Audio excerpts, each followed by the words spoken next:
Michael, dating back to the Ultimate Fighter, man, it's like 13 years now that you've been competing at the highest level of the sport, man. Is it crazy to kind of think about that? Yeah, a little bit. I really think about that, but I fall in love with it every day. 13 years, man, that's a long time staying on it. It's a long time to stay motivated, especially with a career like I've had. Been on a few losing streaks, been up, been down, been top 5 in the world, down to, ranked behind nobodies, and having to fight my way back up and gain like a new level of respect. And, it's a change of the guards. I started in the older days, make me feel older. So now these new school fans and everybody, they don't really know kind of like who I am almost, so it's almost fun to get excited and get back. I feel that hunger again, and I'm excited for that. I know one thing that I think people don't get a lot of credit for is longevity, and me being in this organization for 13 years, fighting the best of the best for as long as I've done it. And and I'm still here, still running. And like I said last time, I'm gonna do this for 10 more years if I want. That's awesome. It's funny you mentioned like the fans, like they might not recognize, but I feel like your fellow fighters and stuff, like they see you, they treat you like the veteran, you know what I mean? And they give you that respect. Is that weird? Because, you were literally a kid when you came into this, and now you got people kind of treating you as like, hey, show me the ropes. Tell me about what you know. Is that weird for you? Yeah, no, it's not weird. It's just life. You know what I mean? And that's one thing I've been prepared for and, I'm looking forward to is having experience and being, the older guy and the experienced guy that a lot of these young fighters can come to for advice or if I can help out and just the experience with everything. So it feels great. I'm blessed that I can have the opportunity to show, young fighters different things and different techniques and how to carry themselves and whatnot and just teach them about the business because I've been through it all and I've seen it all and it's all right. At this point, because like you said, you've been through the ups and the downs and everything. What's fight week like for you? Are there nerves? Are there excitement? Is this just the job, or does it still like feel weird? What is it like for you each week? It's funny. I was just talking to my coach Jay Stroud about that, and it's another fight week. It's another week, another day. It's weird, in the earlier stage of my career, as I got excited for this week, so many nerves going. How do I handle this situation? How do I feel? How do I need to be carrying myself? Now it's like just getting out of bed, going to Vegas. Yeah, I got to fly to Vegas tonight. I'm fine. It's cool. Not worried about it. And like I said, fight week has been like the least of my worries now. And I'm just coming in here relaxed, prepared, and, ready to fight this weekend. Nice. You talk about like the losses that you have, but right now 2-1 in the arguably 3-0 in the last 3. Yeah. I was about to say you might want to change that. Fuck these judges. It's 3-0. So there you go. Maybe fighting as good as ever, right? What do you think the key is? Because I know this game it's a game of inches, right? But you had all those setbacks, but now on essentially a 3-fight win streak. Yeah, absolutely. I've been more clear-minded lately. I've really took a step outside of myself to see, hey, where do I want to be in life? Like, what do I want? Stop taking this UFC for granted because you could lose it in like a second, So get back on your shit, get back on your grind, stay on it. And a lot of things that keep me motivated is seeing guys that I know I'm better than, getting paid, getting big money, getting big fights, guys that I've beaten, getting these big fights, getting all the popularity and all that shit. I don't care about, I just want to be financially stable from this UFC. I'm not leaving until I get what I came here for. Whether that takes me another 5 years, 6, 7 years, whatever, I'm going to stay until I'm done and the job's finished. Is that a part of maturing a little bit too, right? Because you get those paychecks. I imagine they can go pretty quick. You get a large sum of money in one check, but then you don't get paid for 6 months or whatever. Yeah. Is that hard to do to balance that? Yeah, for sure. Like I said, early in my career, those checks went by so quick. They weren't that big, so I didn't really manage them out that time. I wasn't financially smart enough at that time. I was young, getting a lump sum of money. Hey, I want to go enjoy myself, travel, see the world. And I'm glad I did it all. It cost me a lot of money and some time, but at the same time, I enjoyed myself. You can't really pay for those memories, and I got them. So now I'm in a position to where I don't need the fast life anymore. I don't need to go out. I don't need to travel as much. I don't need to do those things as much because I've done them already. Now we can get back to fighting and get back to getting this money. And, hey, 36, about to be 37, and I'm probably the healthiest I've been, the surgeries are cleared up, fresh-minded, clear-minded, no stress, and I'm having fun in life now. Nice. Let's talk about the matchup you had with Diego. Similar position, I think, right? I mean, he's been ranked, and then he's had some setbacks, and maybe he's flown under the radar a little bit. I mean, what do you think about him as an opponent? Yeah, I understand exactly what's going on with Diego.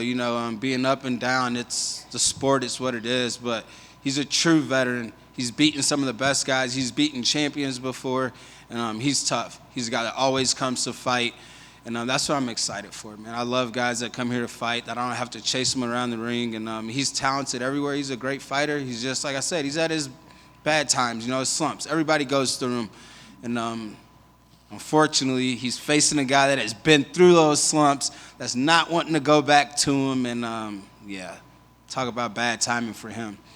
At this point in your career, do you prep specifically for somebody? Like, do you be like, well, we got to change this up because it's this guy, or you just go do your thing? Yeah, not at all, man. At this point, I do my thing now. I watch my fights. I still pick up on the little things that they do, but I'm 110% focused on Michael Johnson. As long as the best Michael Johnson shows up, sharp, focused, ready to fight, I don't give a fuck about their game plan at all. They got to adjust to me and what I do, and, that's what we're going to do on Saturday.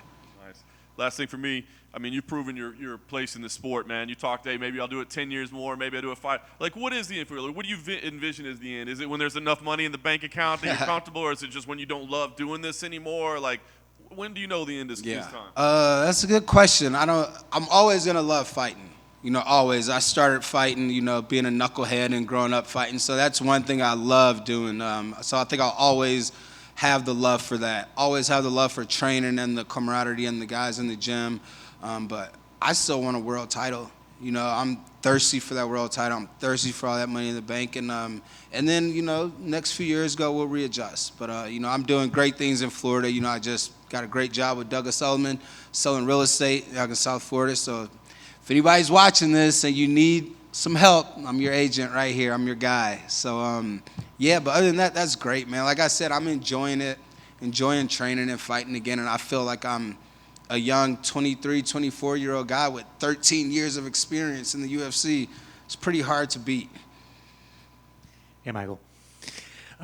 During the last Bareknuckle event, you were saying that you might want to do that in the future. I mean, is that something that is interesting to you? It could be, but they'd have to send me those Luke Rocco checks if I'm going to do that shit. And I wouldn't quit, I tell you that. But, they're not bad-mouthing Luke. Luke's a great guy. I just like to, give him shit about that. But I'll do it, but the paycheck's got to be right. You know what I mean? And I think a lot of those guys are making that transition. But my job, I'm fully focused on the UFC. I'm not worried about any of these other promotions or anybody, trying to compete with the UFC. This is my home. This is my job, and I'm here to stay.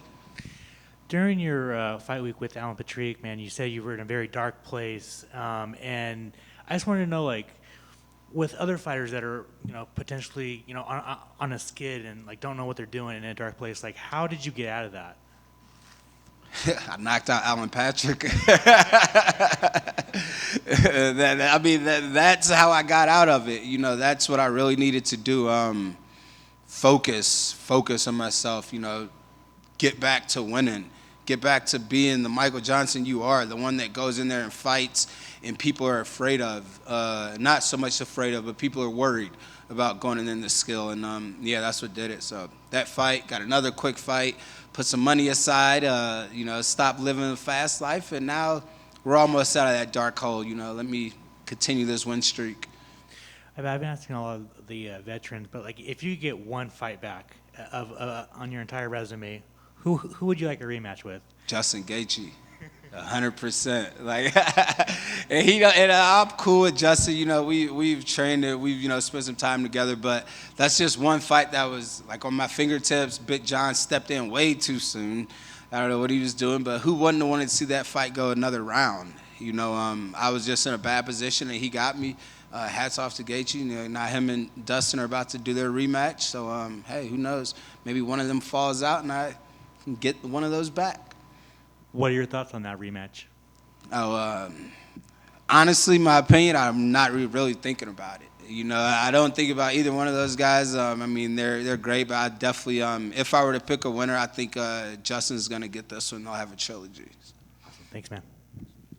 I know you said you don't like to train particularly for opponent, you just do your thing, but how do you keep it fresh in the training room? And are you still able to find new wrinkles to your game being such a veteran? Are you still finding new things about yourself in the training, and how do you keep it fresh? Yeah, absolutely. Training with the young guys at Killcliff FC, man. We have a good group of young guys that are 23, 22, you know, and these guys can just train and go forever. So me at my age competing with them, if I can keep up with these guys going, you know, crazy, and I'm showing them things and I'm continuing to beat them and I'm learning from them and they're learning from me, and that's just keeping it fresh. You know, I try to learn something new every day and pick it up as it goes on, and yeah. Rest is another important thing that I've been doing. I've rested a lot more now.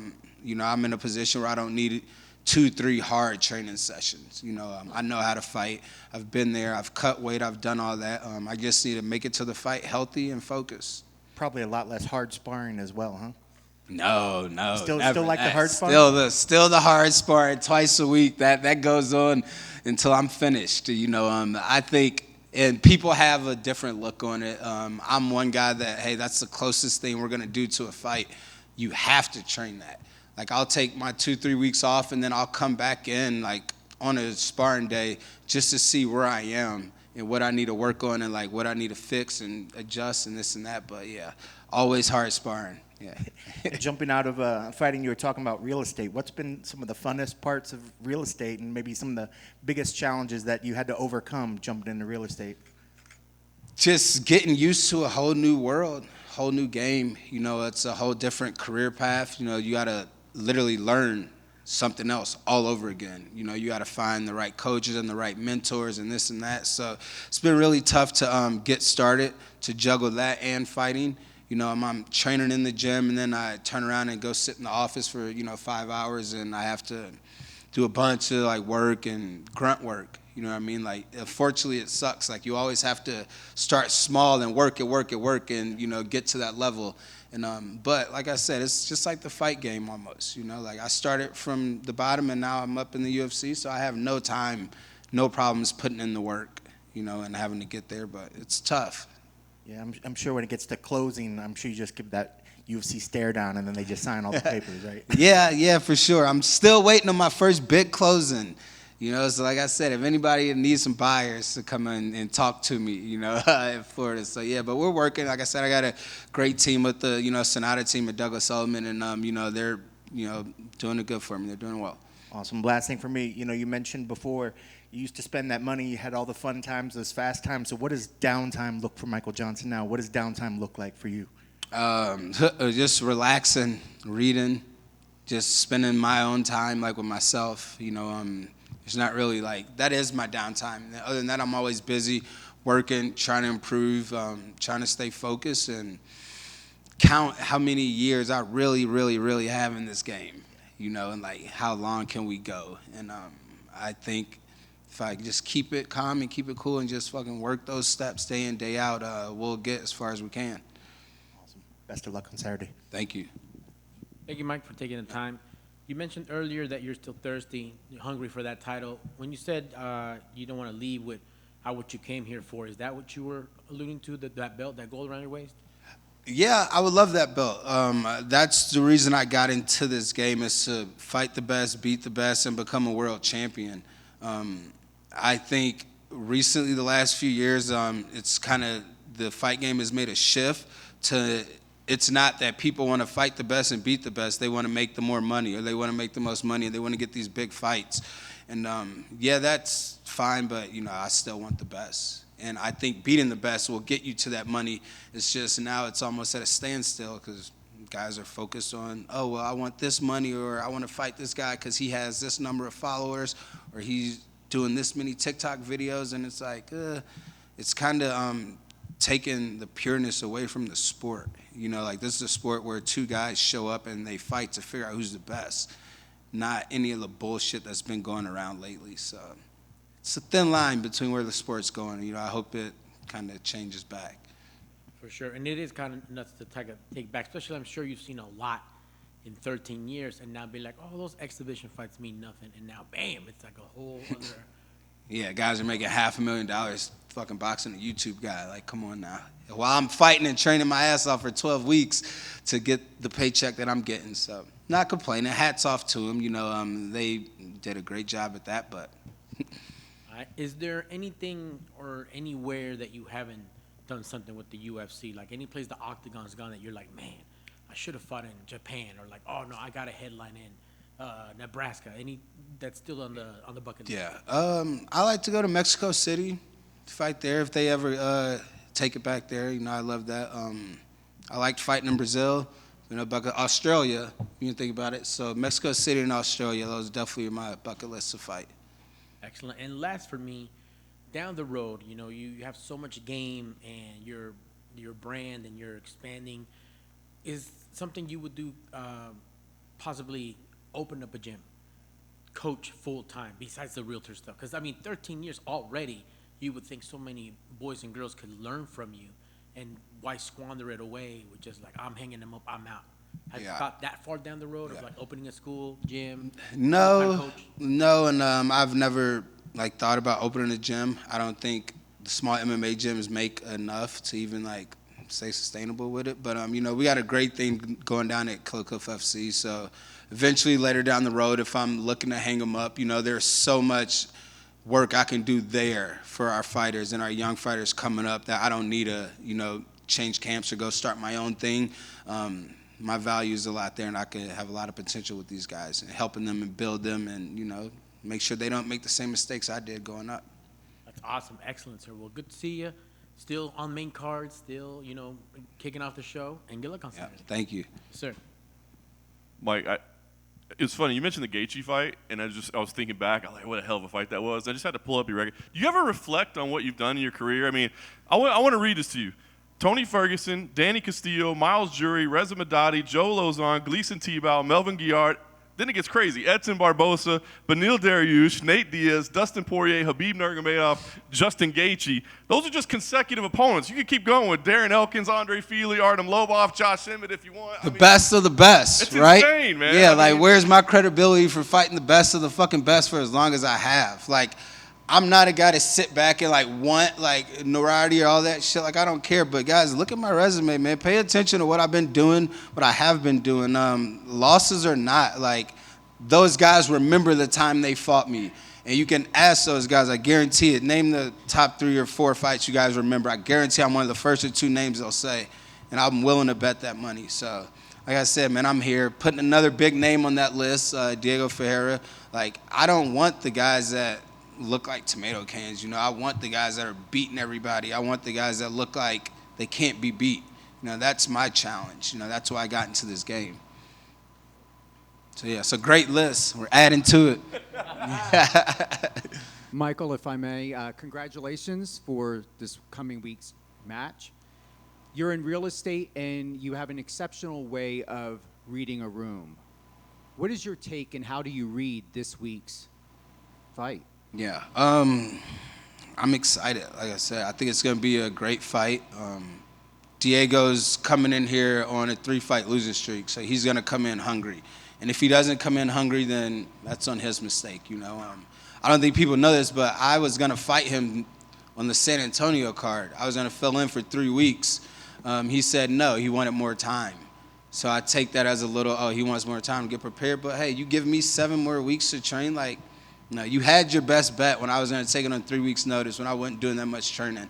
Now I'm here with a full camp and I'm ready. So, yeah, I just read that everybody's excited. I'm looking forward to this card, and this could be the biggest card of the fight. Thank you.